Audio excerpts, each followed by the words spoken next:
it's not like your job is boring and you sit in the office all day, right? No. You know, it's like you actually have things to do, right? Yes. You know, Sometimes. so that. So listen, where are you from? Where'd you grow up at? I was actually born and raised in Siskiyou County in a little town called Montague, which is just east of Wairika. So Wow. I was raised on a sheep and cattle ranch up there.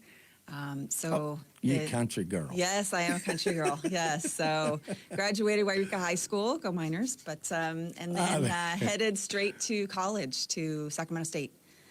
And, so I spent 3 or so years getting a degree in Sacramento, and just at the cusp of the end of that, I worked in juvenile hall when I was in college because your farm kids aren't so wealthy enough to where it's all supported. So exactly. you got to work and go to school at the same time, but it builds character. So worked in juvenile hall while I was going to college.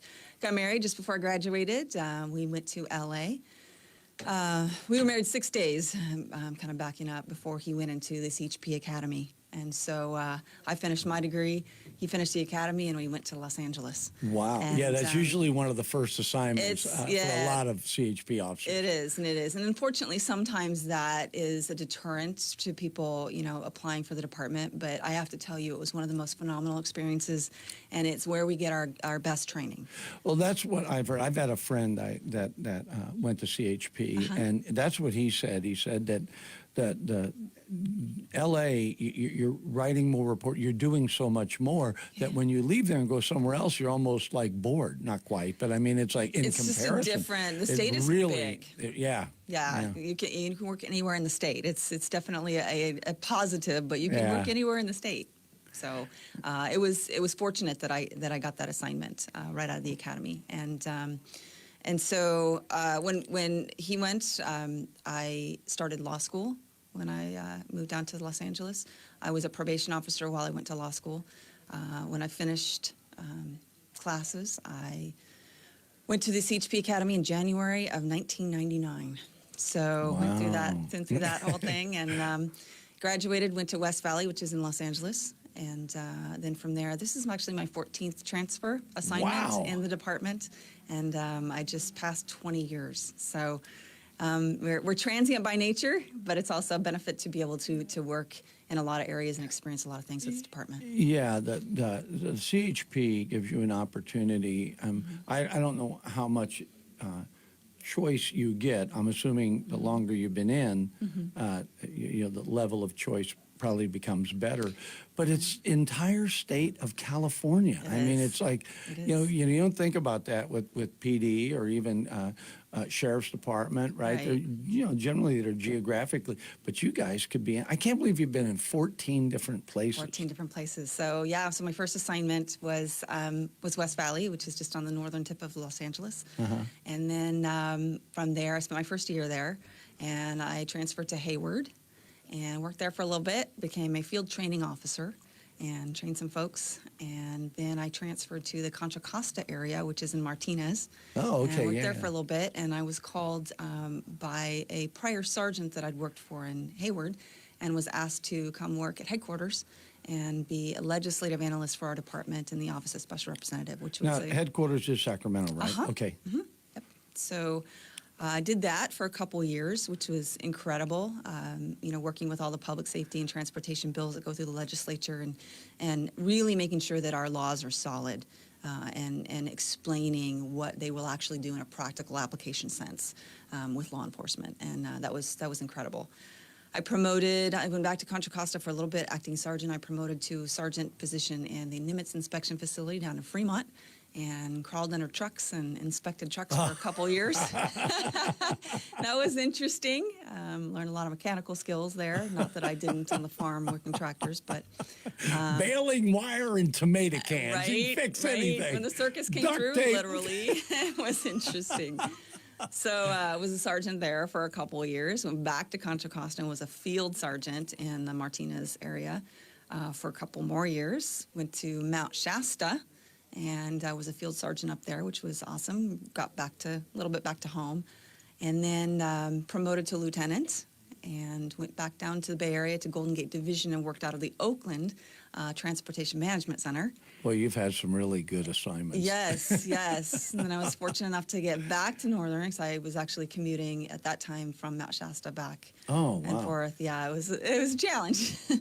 And then up to Reading as a field lieutenant, and then was fortunate enough to be chosen as the Dunsmuir Grade Inspection Facility Lieutenant Commander, and did that for a couple years. And then I did a big move down to San Diego, and was a field lieutenant down there, and promoted to captain, came back up to Sacramento, and was in charge of the telecommunications section for our state. So all radio equipment and Oh, okay, all yeah. of the equipment in the cars and the phone lines in the offices and the cell phones and the towers and Wow. the vaults that actually run the system through the entire state. So I had a phenomenal crew. And then I was selected as the Yuba Setter Commander, which is a recent The best transition. assignment you've There ever you go. had. Absolutely. It's turned out to be a great decision. Absolutely great decision. It's a phenomenal This is group. a great community, and it's really easy, and especially because you're a country girl. See, whether people believe it or not, this is an agricultural area. And so our city has, both cities have sort of maintained that. Even though we've grown, there's still that feel here, right? Of course. And you know, you were talking about growing up that way, and it's like it really creates a work ethic in you. Because Absolutely. you know, you're not going to bed at 7. Absolutely. And you're not getting up at 7 either. Some of my coworkers may beg to differ, but I definitely believe country folks can live anywhere. Yeah. City folks, I'm not quite sure. They Yeah. hang in the country, but you There might definitely. be bears out there, right? I like to say that we develop grit and Yeah. and the ability to figure it out. Failure's not an option when you're a farm kid. You got to figure it out. Yeah. I'm a keynote speaker with the Sir Optimus International, and we have a program for 8th grade girls. And one of the things that I really hit home is, you know, get culture, get embedded in your community programs and projects, and get out there and meet people and learn and develop yourself. You know, you're not in this bubble just because you were raised on a ranch. Those are skills and abilities that transfer across the board, and it makes you very successful. So coming here to Yuba Sutter as a commander, so this is a big deal, right? This is not a little thing. This is like, No, oh my I gosh, competed for this. You're being trusted with a Yes. huge responsibility. Yes. And it's mile-wise, it's a big area. It It's is a big huge. area. We cover 2 counties. We're the Gosh. only area in the state that actually cover 2 counties. So it is geographically large, yes. Good for you. so, I mean, you put in for this. You wanted us. Absolutely. You wanted us. Absolutely. We're wanted. Absolutely. Not wanted like that, but Well, as you kind of alluded to, you know, this sense of community, this small town feel is still here. yeah. You know, every area in the state and you know, as a nation, we're experiencing growth. You know, you see an increase in traffic and things like that, but we still have a small town feel here. You know, I've gone to several community meetings and interacted with the people from. I understand their needs, their wants, their challenges, and how to address them and communicate and kind of relate to them. And that, I think, builds a foundation for trust. And that's what we have to do, because we can't do it alone. Yeah. Police can't do it alone. We have to. It's a community effort, absolutely. And the more we can communicate, and the more we can interact with each other, and realize we're all in this together, and we just want to make it the safest, best place to live, work, and travel in California. And it's nice. Now, you guys have a lot of programs. We do. Right? And do. they're all community focused, right? Like you have, I'm going to help you old men drive better. You have that program. Age well, drive smart. There There you you go. go, age well, drive smart. My whole family would be like, Dad, go take that. You need that, right? And then you actually have one for young drivers, first time out, that you include the parents. We do. We have Start Smart and then Impact Teen Driver. And then we also have an every 15 minutes program that kind of crests into, if we make bad decisions, these are some of the implications and some of the things that'll be consequences. And so we kind of get both the education and the enforcement part as far as catching those beginner drivers and getting that mindset set right where, distracted driving does kill, does cause accidents, does get you hurt. It's not worth it. Messages like that are very foundational in creating safety. And so, it's just sometimes it's just an explanation of perspective. Really, what is it important? What's important now? Are you going to get there safe, or are you going to answer a text? Got it, yeah. And so, and paying attention to the rules of the road and not driving aggressively and, getting up a little earlier and getting there versus speeding, and how that impacts your life or could impact your life and others. And so that message, it's not just, us going out and hammering the public, it's educating them and saying, we're out there to make sure, maintain safety. And this is part of how we do that. You guys also have a Explorer program. We do. Where young people can actually go through that program, and I read the brochure on that. They get to do a lot of stuff. It's not just come just watch. You involve them. And it's an incredible program. What group is that? What age group is that? They're typically from 14 to 20. 14 to 20. Because we will take young adults 20 and a half into the academy as the youngest, because by the time you graduate, you need to be 21. So that's kind of the time frame we want to mold them and get them in the mindset, and give them the skills and abilities to be successful in law enforcement and in life, because it's not necessarily, it is a huge recruiting tool for us. As a matter of fact, we have an Explorer starting the academy next week. So we're really, really proud of her, and we have 2 more in the chute.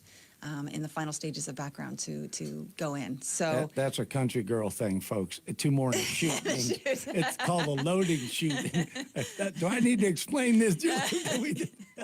That's true. That's true. I recently got married, and amazing man. He kind of needs a dictionary sometimes when we talk, because the country girl dictionary. Not only do I have the farm background, but I also have the cop lingo, if you will. Yeah. Talking in codes, and he's very patient, but sometimes I go down that road. But so this program is amazing. I've been a part of it as I've gotten here. This is a new transition for me, but a couple other areas I've worked, we've had Explore posts, and it's just a phenomenal program. It teaches them life skills in addition to dedication and organization skills and stick-with-itness and just good life path, if you will, and how decisions now affect decisions later, and how you form a sense of community and service. And that's a foundation that we need when we send these through the academy, and just to be good citizens as well. If they don't choose law enforcement, but we groom them, if you will. Yeah. So, and they're Parents just great like kids. That. They're just great kids. Help us. Yep. And they compete in Explore competitions where they perform police functions, if you will, and so they prepare themselves as well. So when they go in the academy, they have a leg up, if you will. Now, speaking of that, do you have volunteers? Do you guys? We do. We have senior somebody volunteers. Somebody go in and go, senior volunteers. We do. So. And you don't mean senior volunteers, right? Senior. Senior volunteers. I just want to make that clear, right? Yes.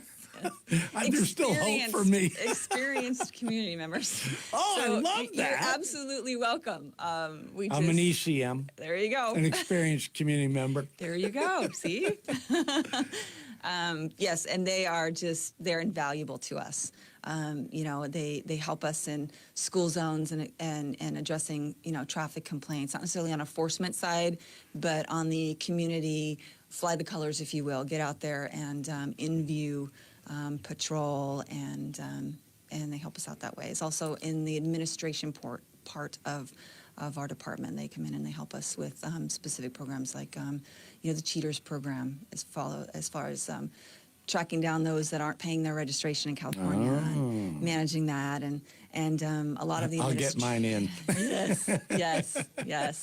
So, but yes, we are hiring. As I said, we have a couple of our explorers that are headed for and already in the academy, but we also have non-uniform positions as well. Oh. I just had one of my office assistants promote to headquarters, which is a great opportunity for her. So I have an opening. But we have A little over 12,300 employees in the state. Only 7,500-ish are sworn. So all of Wow, the you have a remainder, lot of support, we right. do. We have because the vastness of our department requires a lot of administrative support. Yeah. And those folks, I have worked in many areas and many units, and they are incredible people. So, but those positions are available as well. So get on our website and check those out. I never applied for administrative positions because there was never a spot on the application that said, we're looking for two-finger typers. Right. I don't know why. You'd think, come on, it might take me longer, Right. but hey, you know. I have to say that was a required course in high school, and thank goodness, because I do see that, and it's a challenge. Well, I was telling somebody, when I was in the military as an officer, we had a 1569 that covered everything. It's called Incident Accident Report, right? So when I went over to volunteer to be a chaplain for Yuba City PD, one of the things they showed me was the room with all the paper. I'm like, you got to be kidding. There's like forms. They said, oh, we're glad we got the computers. And every one of those officers has got to type because you cannot do it. You know, it's just so much. It's just a lot of paper for everything now. I think there's kind of a misnomer about, you know, we go out and we enforce the laws and we're out and about, but there's a lot of back time coming back and writing reports and making sure there's a thorough and accurate investigation and making sure the rules and regulations and the paperwork and the forms are all filled out correctly. And that takes time, but it also takes those that are very knowledgeable in the process. And as you know, there's a process for everything. Yeah. and it needs to be followed. And that's definitely part of the organizational consistency and solidness that we have.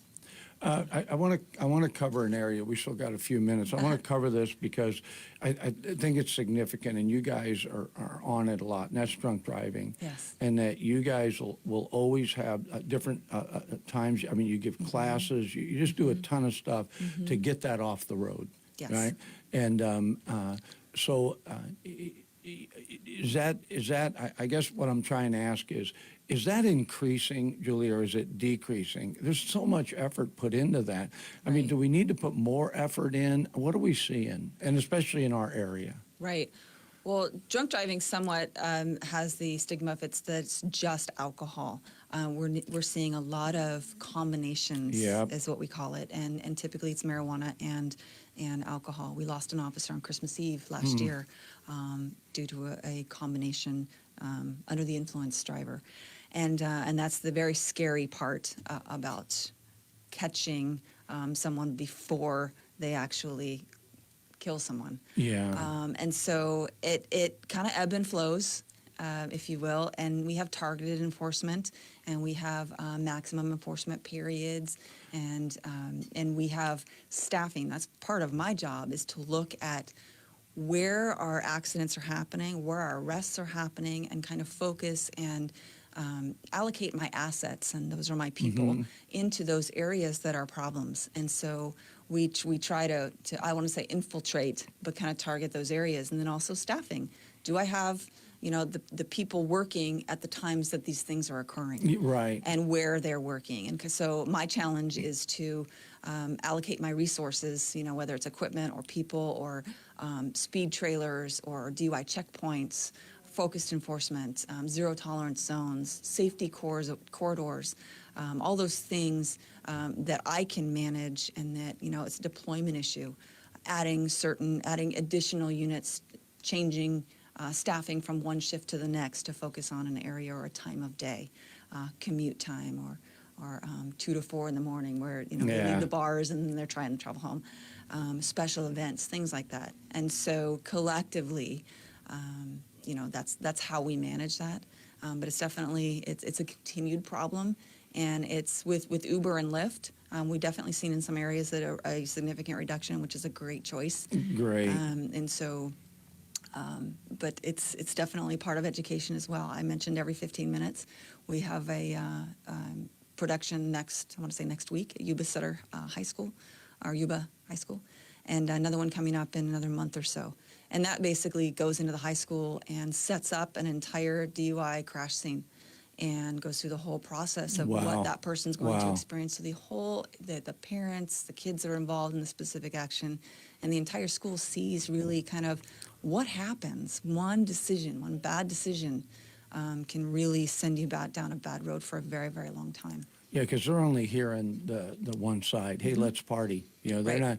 But once they get to see the whole picture, I got about 60 seconds left here. I mean, I tried to cover a bunch. We're gonna have you back on if you're willing. Of course. And so, is there anything you'd like to say? Like, hi, I'm here. I am so happy to be here. I met the city council a few weeks back, and I'm absolutely genuinely happy to be here. I have an amazing squad, and most of them are embedded in the community as far as they live here, not commuters. We have super commuters in the department. That's not this.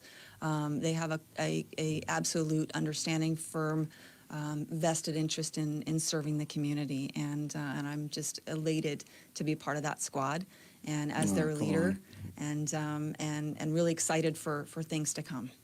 Well, thanks for coming on. I had two choices of songs.